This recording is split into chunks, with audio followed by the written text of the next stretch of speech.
Hey, this is Andy here with Libertarian Revolution, and I'm coming to you from Alexandria, Virginia. We just wrapped up a Libertarian Party National Committee meeting, and I'm here talking to a very rare breed, a very rare species here, and that is an actual elected libertarian. Yes, that's right. Libertarians actually do win elections sometimes. A lot of people don't know that, but the Libertarian Party has elected numerous people over the years to mostly, city or county offices, but a few state legislators here and there as well. Anyway, right now I'm talking to one of the highest elected Libertarian office holders ever, and the currently highest elected Libertarian Party office holder, Jeff Hewitt from Riverside County, California, who just recently got elected to the Riverside County Board of Supervisors. Riverside County is in Southern California. It borders San Diego County, Orange County, and San Bernardino County. Is that right? Yes. Yeah. And it's the fourth most populated county in California. I believe it has about 2.6 million people. 2.4. 2.4 million. And there's 5 people on the Board of Supervisors. So the Libertarian Party has one of them, which means Libertarians have 20% of the vote on the Board of Supervisors. It's also, the 10th most populated county in the country? 10th or 11th? Some people say 11, but I think it's 10th. Yeah. Okay. So anyway, now how did you get started as a Libertarian? When did you become a Libertarian, and how did you get started as a Libertarian? I actually believe when I was about 19 years old, it was 1972, and I was going to vote for the first time. I was going to San Diego State, and there was a gentleman on the ballot that was John Hospers, I believe was, the first Libertarian presidential candidate. And I read about what he stood for, and I said, wow, this can't be real. There can't be a party that makes that much sense. So, Nixon and McGovern were the other two, and I didn't want to vote for either one of those. So I ended up voting for Hospers, and ever since I've been a registered Libertarian. Wow, so you go way back. Yeah, but I didn't get active in the party or the movement until about 5 years ago in 2014. Wow, so you were a registered Libertarian since the 70s, early 70s, but Yes. you didn't actually join the party until... No, I wasn't active in politics, but I felt like my vote was very, very important. So I just always thought that the libertarian principles were ones that I adhered to. Most of the time I knew that most of my votes had no chance of winning, but nevertheless I felt like it was very important that I put my vote where I thought was going to be best. What inspired you to get active and actually become an official dues-paying member of the Libertarian Party? Well, in 2014 there was a special election for a state senator, Bill Emerson, who resigned from the state senate. He'd had it. He was a Republican, and there was a special election. My wife said, "Hey, Jeff, why don't you go ahead and run for that?" Now, I'd already been on the city council since 2010, and at that point, she said, "Hey, this isn't going to be a real long campaign. Maybe it won't be that expensive." So I ran along with 4 other people. There was a sitting state assemblyman who ended up spending about $400,000, a Republican. In the primary, he won it outright with 65% of the vote. I ran as a Libertarian. I actually raised $18,000, which is a lot for Libertarian in a state legislative race like that. And I got 6.5% of the vote. I actually beat out one of the Republicans, the mayor of the little town of San Jacinto in my county also. So, I was very disappointed. I thought I might get in the top 2. Didn't get close, really. So I went up and I was asked to speak 3 days later after the election, I was asked to speak at our state convention in Visalia. And in fact, I asked them after I lost, I said, "Hey, I didn't win the election." I said, can I, you want me to still speak? They said, "Oh yeah, no, we wanted you to speak whether you're an elected Libertarian." And so I started feeling like, wow, there's not a lot of elected Libertarians out there at any level. So I went out and, again, I was depressed, but I got up there, and at that meeting, there were about 70 or 80 delegates, state delegates, and when we were in there, Gary Johnson came on a big screen, a Skype screen, and talked to us. He'd run for president in 2012, a couple years earlier, and they asked if we had questions. Everybody got up and asked, and I got up at the end, and I said, "Hey, this is Jeff Hewitt. I'm on the city council of Calimesa, California, and I just ran for state senate." And the entire group just broke out in applause, and that's all it took to hook me. When I saw the love and the hey, we want people that can run, we want people that can implement our ideals and our principles, that part right there was what really sold me, and they've treated me very well ever since. And I've gone out, and that 5 years since, done everything I can to get in as high office as possible and show that libertarians know how to govern, and when we do, good things happen. How long were you on the city council before you became mayor? I was on there. I was on there for 2 terms. So I was on there the first five years. I was a councilman, and then in the 6th year, I needed 2 other people to choose me, because we choose them amongst ourselves each year. And I was the first person to become mayor for 3 years in a row. So my last 3 years there, I was the mayor. And how long is the term for mayor? Is it a 2-year term? No, it's just every 1 year. In other words, in a general law city in the state of California, you pick the 5 council members each year. They call it reorganization, and they pick their mayor and their mayor pro tem. And at that point, too, they will go on and they will. Then the mayor, once they choose their mayor, he will go ahead and appoint different members of the council to regional boards, joint power authorities and stuff like that. Now, I know in California, all the city and county offices are officially nonpartisan. That is, they don't put party labels on the ballot. Right. But right. Most of the people running are affiliated with a party. And how many people knew, were you like widely known as a libertarian, even though it was officially nonpartisan office? Yes, I was. The papers put it out, of course. They put out the fact that I was on the Libertarian National Committee and such. So anybody that was involved with media at all knew it. But here was the nice thing that put myself on a little bit more equal stand with other members that were, other people on the ballot that were either Democrat or Republican. When people see that, when they get that ballot, there is no letter behind your name there. So a nonpartisan race is basically a name ID race. So, it was getting my name out there, even if my opponent was, putting it in a bad light or whatever. People saw my name, and when they came in there, a majority of them voted for me. Now, did you get attacked for being a libertarian, and then people will say things about libertarians like, "Oh, you guys are crazy.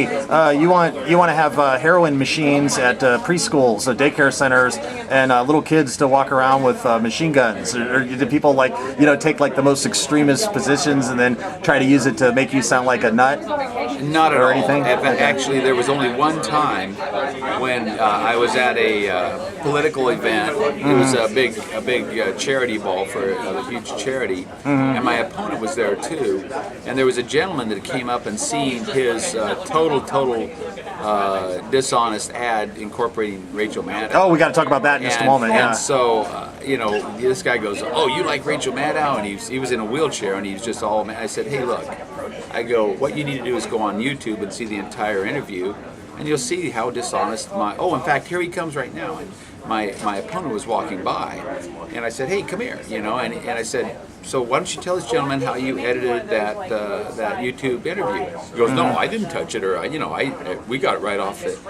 And then I said, "Well, you can see how he's lying right now. That's real simple." And then he just kind of got weird and goes, "He's a libertarian. He's a like I was some kind of witch or something." So that's about the only time he did that specifically. But the media was actually very, very gracious to us. And as it turns out, we have a very accommodating, libertarian thinking county paper in their editorial board. What's the name of that county paper? It's the Press Enterprise, but it's owned by Southern California News Group, which are 11 Southern California newspapers. San Bernardino Sun, Redlands Daily Facts, the Torrance paper. There's a lot of them, and so they were very, very accommodating to different views and libertarian views, and so the press was good to me. Yeah, so now you brought up you got smeared with this Rachel Maddow thing. Now I understand you were being interviewed by Adam Kokesh, and some comment about Rachel Maddow came up, and then they tried to paint that. You said in the interview that you disagree with her on most of the issues, but you enjoyed her program or something. And I've watched her program, and I don't agree with her on most issues. So when I get up, I don't don't preach to the choir. I mean, I don't listen to all people that agree with me. Yeah. You know, if you're going to ever refine or try to get a holistic view of anything, you listen to the people that disagree with. Yeah. And so when I'm in the morning early, when I get up, I'm looking at all the cable channels from the very extreme. MSNBC is not even the most extreme. Actually, Free Speech TV is the most far left. And then you look at Fox, you look at Newsmax, you know, all the different ones, and you put everything into a pot and stir it around, and sometimes you can get out the truth. And so, you know, I've always respected her a lot. You know, again, she's got an agenda to push a certain thing, but she does it in I think she's very intellectual and stuff. But I might really agree with her as much as 10% of the time on a lot of social issues, on a lot of civil liberties and such. But nevertheless, he took that and then he specifically edited it to make it look like I was very much a progressive and all for that stuff, and I'm not. I'm a libertarian. And did they try to paint you as being like a tool of the Democrats or like a sock puppet or something? Just say, the ad itself, it said, you know, Jeff Hewitt loves Rachel Maddow. Jeff Hewitt and Rachel Maddow are too extreme for Riverside County. You know, vote for me. You know, and it was a typical hit ad. Yeah. But see, that's when you know you've made it. When your opponent is making TV hit ads, you know, then you're in the running, and we as libertarians don't get that very often. So these are good things, basically. That's like the Gandhi thing where he said first they ignore you or something, and then they laugh at you, then they attack you, and then you win. So that's kind of what happened to you. well, that's right. That's right. And we stayed very consistent with our message. We ran a relatively clean campaign, very clean campaign, but we hit him on the issues, straightly on the issues. Did not make it personal. And he did, and it ended up, you know, really not working out at all for him. Yeah, now I talked to Ken Molman and to Boomer Shannon earlier, and they were telling me about some polling you guys did, and that one of the top issues that your people in your district were interested in or were concerned about was corruption. And has there been a lot of corruption in that district? And I think you brought up the town of San Jacinto, and I remember there was some kind of corruption thing in San Jacinto back around 2010.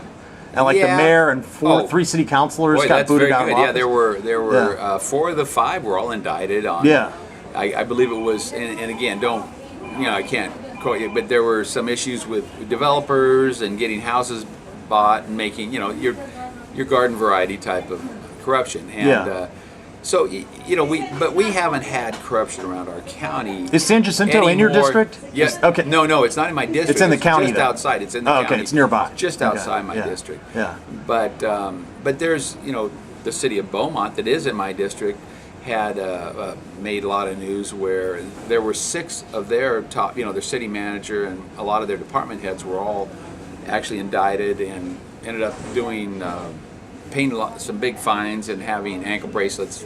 They could have gone to jail, actually, theoretically, and you know, for mismanagement. And there was that, you know, corruption there.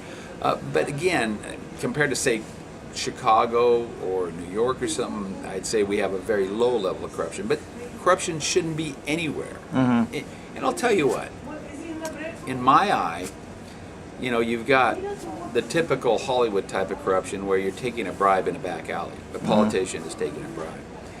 But what we see now is, in our country, being an elected official is a very intoxicating occupation. I mean, it has its perks. Not only, you know, the biggest perk is that you're treated as a dignitary everywhere you go. So when you're in a room, people say, oh, here's Supervisor Jeff's here, you know, Jeff Hewitt, and you stand up and everybody claps for you. There's no other job like that. There's no other job. So what happens is people start saying, hey, this is a nice gig, you know, and pretty soon you start believing that you're all that special, and you forget the mandate that the people that did elect you, you know, 50% plus 1 or 80% or whatever it is, when they go ahead and give you that mandate to make decisions and represent them as well as you possibly can, humanly possible, and not for your own good or advancement, then you start making decisions based upon whether or not it'll get you reelected for maybe a special, powerful segment, whether it be a labor union, a developer, it could be anything. That's a form of corruption that is every bit as bad to me as it is taking a bribe in the back alley. And unfortunately, I would say the vast majority of people that get elected, it goes to their head. And you look at it by the decisions they make. You know, myself, I have a couple things inside me that say, hey, look, you can't wash off the filth if you make a decision for your own good instead of what you really thought was good. Now, I will make bad decisions. Everyone, and I have in the past, in my 8 years on the city council. But anybody that says they don't, then they're either too naive or they're lying. What you do is you just do your best, and that's the way our representative government is made out. All we're doing is somebody said, hey, you got a little bit of time, see if you can handle these things for us. You don't need to become a professional this or professional that. Know what you're talking about, but you should have that kind of stuff from daily living. I've had my own business all my life. I've got a degree in biology. I've got a pretty well-rounded body of knowledge. But what makes me either an effective or a non-effective representative is my ability to build relationships with my colleagues, so that if I think something's really important, if I don't get 2 other votes, well, that's not going to see the light of day on anything. But if I build good relationships, build trust, and with my good libertarian values, some really good things can happen. And when people start seeing that, that's when you'll start seeing a whole lot of libertarians get elected. Now, as far as you made me think of Ron Paul. He was in Congress for a long time, and he had a pretty darn good record. You have a hard time finding an elected official with a better record than he did. But unfortunately, a lot of politicians, they get in office and there were maybe not the best ethics to begin with, and then they get in office and they seem to get worse and worse. Now, I know California has a recall process where you can do a petition to get a candidate kicked out, but it's fairly difficult to do that. It's a more difficult requirement than placing an initiative or referendum on the ballot. But do they have term limits? What's your thoughts on term? For Riverside County Supervisor, there are no term limits. Right. So what do you have any? Ron Paul was great. He was in office for a long time, but he was kind of the exception rather than the rule. I don't think term limits are like the be all and end all of anything. But if somebody said, hey, would you have term limits or not have term limits? I would tend to favor term limits. Just because but you got to be careful there too, and I'll tell you why. Because any office, now for instance, the office I'm in right now is an extremely complex office. There's 46 departments. And so when you get in there, sometimes it takes you even a year or two to really feel comfortable about what you're doing. And you're listening a lot. You're saying okay, and you're talking to other people a lot. You should always do that. But the problem is when you go ahead and do term limits that are too short, you're getting rid of people that are actually just competent at it. You see, there's a difference. That key thing is to have people that don't let it go to their head. Because they're really Which good is easier people. said than done. I've got, I can come home and I've got this big office and all these thousands of employees and stuff, and everybody's talking to me like I'm, the highest guy in the chain. And then I come home and my wife looks at me and she says, honey, you better take out the garbage right now or you will get no dinner. My head shrinks right down again. I realize, that it's very important to stay humble, to realize that you're no more important than the person in your jurisdiction that's homeless or anything else. There but for the grace of God go I. I've been very, very fortunate. I've been very hardworking at anything I do, but at the end of the day, I've had a lot of luck and a lot of good fortune, and I'm representing all those different people, and if I can't listen to them, and if I can't take their criticism, I got no business being in the position I'm in anyway. Now, Boomer said that one of your big things you did is Mayor of Calimesa was in the area of pension reform. Well, yes, indirectly. Basically, I was pushed into a position where Cal Fire, the state fire agency, which was almost a monopoly in the state, they were forcing our little city with only one fire engine and one firehouse to add a third firefighter on each of the 3 shifts. And that would have cost an extra $750,000, and we only have a $5.5 million annual budget. So there's no way we can absorb that. We would have to raise taxes, and we didn't need it. In other words, the firefighters union was saying, hey, you got to put that third firefighter on there, really in response to another lawsuit to another small city in the county who could no longer afford all of their, and they said, we want to go to 2, and the county said, everybody has at least 3 out of the 92 stations. And of course they were lying, and when they found out Calimesa had 2, then we were brought into it, and they said, you have to have 3 now too within a certain time. And that set off over a year and a half. It took me to basically kick them out and build my own non-union fire department with all 401k pensions, which is probably the biggest thing that helped, the sustainability of my city, was getting rid of those unsustainable CalPERS pensions and replacing them with competitive and sustainable 401ks. Were there any other libertarian or libertarian-leaning reforms that you were able to get enacted as mayor or city councilman in Calimesa? And did you, have any maybe egregious legislation that you were able to block? Well, a lot of it were a lot of mandates sent down by the state. They call arena numbers, regional housing needs assessment numbers and such, where the state is just trying to put everybody into clustered, high density housing next to mass transit, whether it be light rail or whatever. And, that doesn't apply to our city or to the area, and they're unrealistic. I mean, the state wants to mandate everything we do. And I fought a lot of those things, and getting our city so that it could grow. We were going to, over the next 15 or 20 years, with just 2 huge developments, we're going to about triple in size.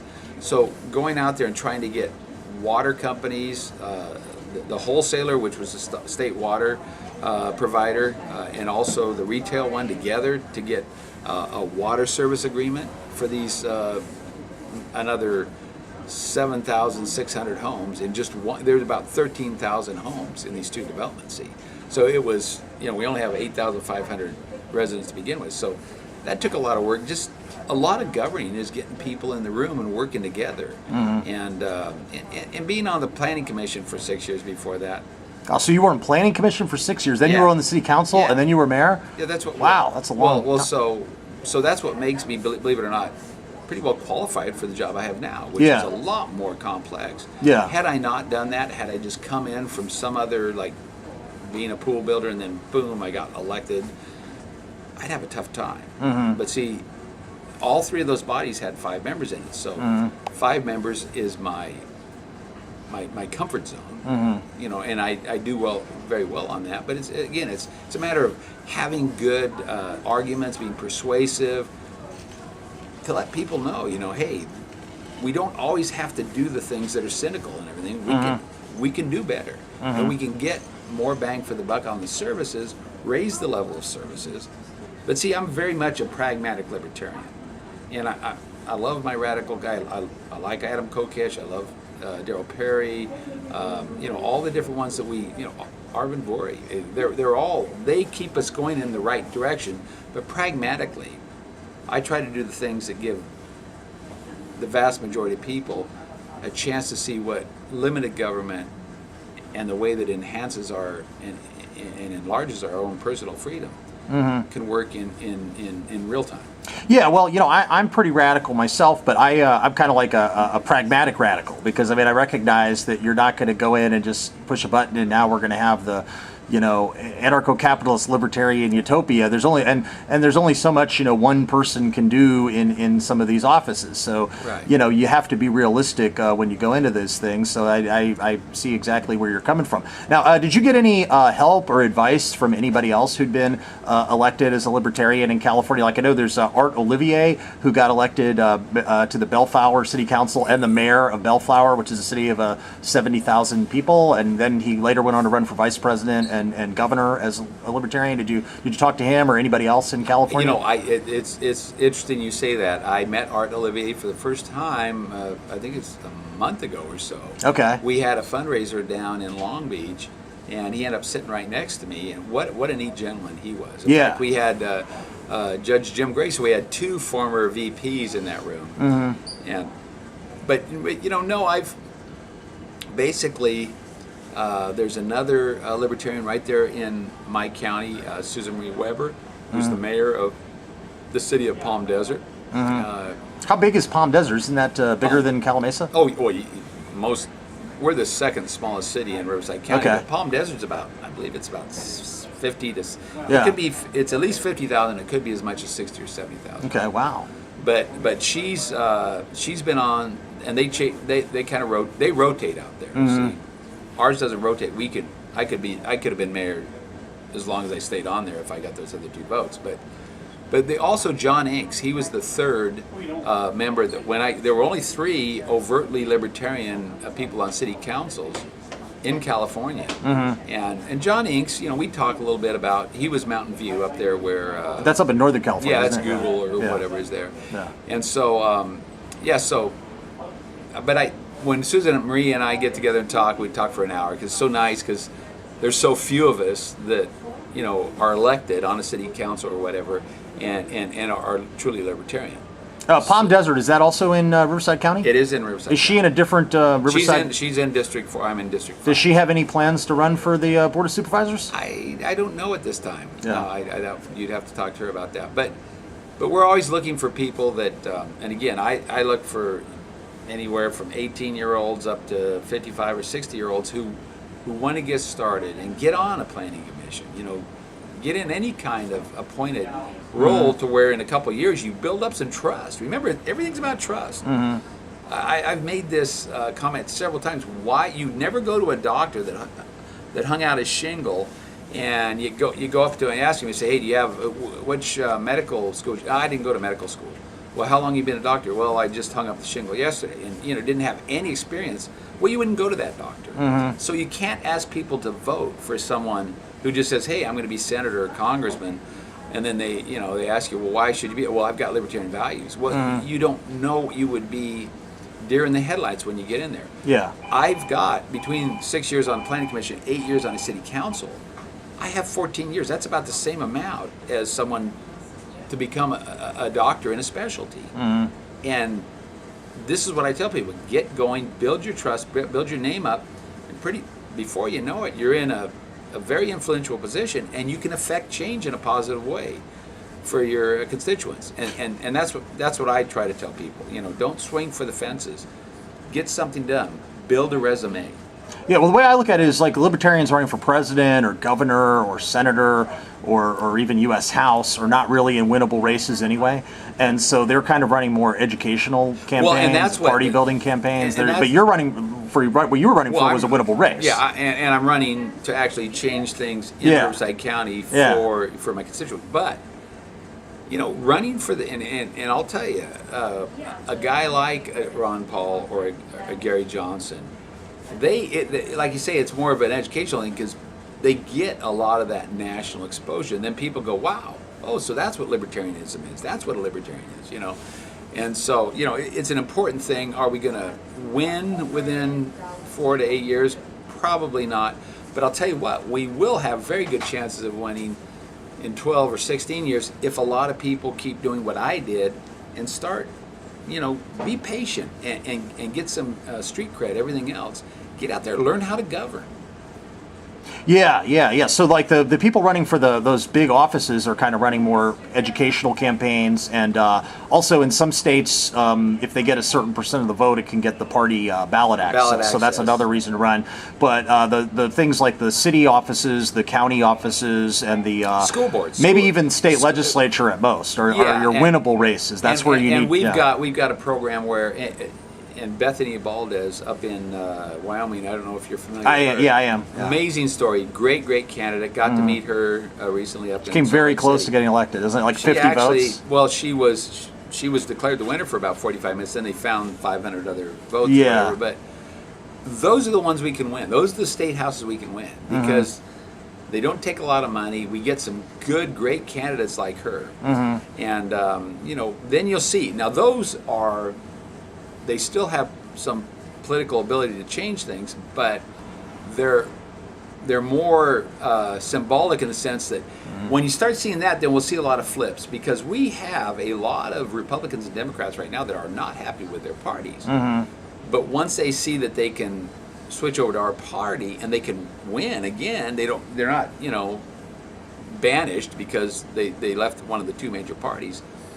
You're going to see a lot of people flip and come over. Yeah, well, it was either you or Boomer, now I'm getting confused who said it, but that you really have more influence on the Riverside County Board of Supervisors than if that woman in Wyoming would have gotten elected to the state legislature because she'd be 1 vote out of 50 or however She's many. got 1 out of 50, but and you're 1 out of 5. But she's also got, I believe, about 30,000 or 3,000 or something. Wyoming only had It's a low population the whole state. state Yeah. of Wyoming has about the same as my district does in my county. No, it's actually less because Wyoming only has about 573,000 or 600,000. Oh, that's right. I have district, 485 district. in my district. Yeah. So your county district is almost as many people as the whole state of Wyoming. But my county has more people than the entire state of New Mexico. Yeah, So when, but Gary Johnson was an executive. He was the governor of that. So he had like. Gentlemen, are you waiting for the shuttle? Oh, we're almost done. We're just doing an interview here. No, we don't have a shuttle until 3 o'clock. I apologize. Okay. Okay. Something happened, so we okay. don't have anyone. We'll get a car, thanks. Okay. Are you recording? Oh yeah, that's all right. Yeah. You guys have to leave soon? Well, we'll wrap it up in just a few moments here. Okay. So Okay. where were we? We're talking about the winnable race. Oh, yeah, you're on the Libertarian National Committee. How long have you been on the Libertarian National I Committee? think this is 3 years now. I'm in my second two-year term. So you're the region rep representing Region rep for California? California and Nevada. Okay, Region. and what was your previous term on the LNC? What were you also a region rep, or were you some other Well, yes, position? I've been the region rep now. This is my second term as region rep. Okay. Do you have any plans to run for higher political office in the future? I have my hands so full right now with so many great challenges. I mean, I'm excited about what I can do in Riverside County, and I'm really excited with the colleagues that I serve with. We have, now this sounds totally politically correct, but it just so happens that the 5 county supervisors there, without any kind of affirmative action or anything else, we have 2 white males, we have a white woman, we have an African American and an Hispanic. We have 2 Democrats, 2 Republicans, and a Libertarian. I'm telling you, the possibilities for this body are off the charts, because that's the best kind of body, is when you have all these different ideas coming in from, and I think we all respect each other pretty well too. And once you have respect, you have trust. Once you have trust, good things happen. For that body that we've been asked to make a lot. And a county too is. A county has so many jobs. It is basically an arm of the state that implements all the different things the states do. So we have a say in that. But we also have all those things that for unincorporators that I had as a city councilman. We still have to deal with land use. We still have to deal with public safety, potholes in parks and everything else. Plus public health. It just goes on and on and on. But these are great challenges, and I put together a great person, a staff for my district of about 9, some of the top people around, and I'm really excited for these next 4 years. And I think we're going to accomplish quite a bit. How did you hook up with Boomer Shannon as your campaign manager? Well, that's an interesting story. We both met each other when we came. He had been on the executive committee of the California Libertarian Party for quite some years before I did. He's a long-time member of that, even at a very early age. And when I came on, we didn't get along too well. We were both very aggressive.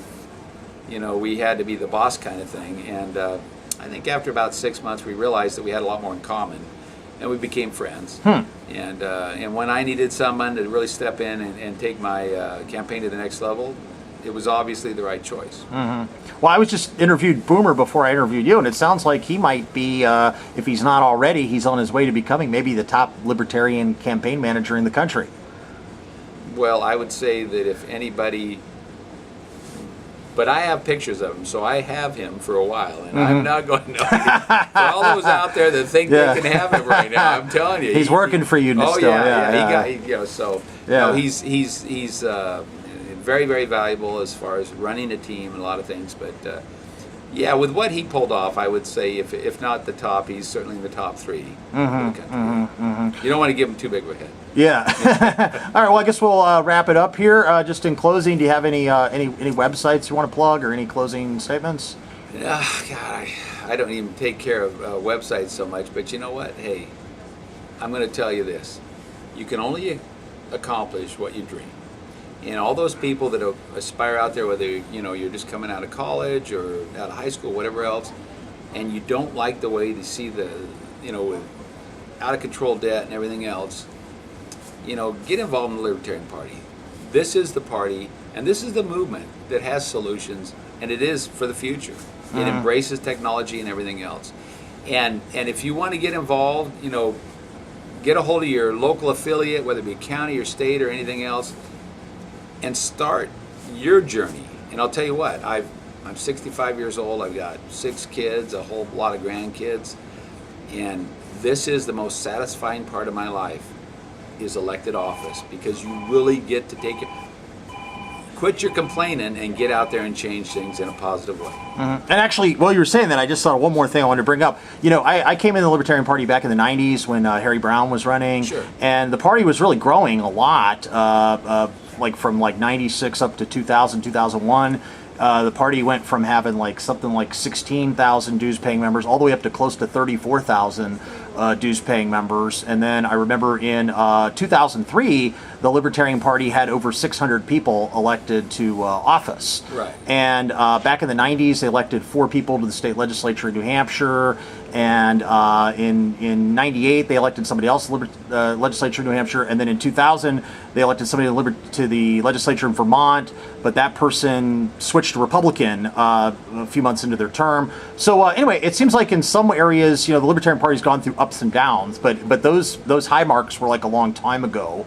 And what do you think? I mean, obviously, you've just shown that libertarians can get elected, but we don't have nearly as many elected libertarians now as we did back in 2003, or nearly as many dues-paying LP members as we had back in the around 2000, 2001, 2002. So, what are you and others doing to change that?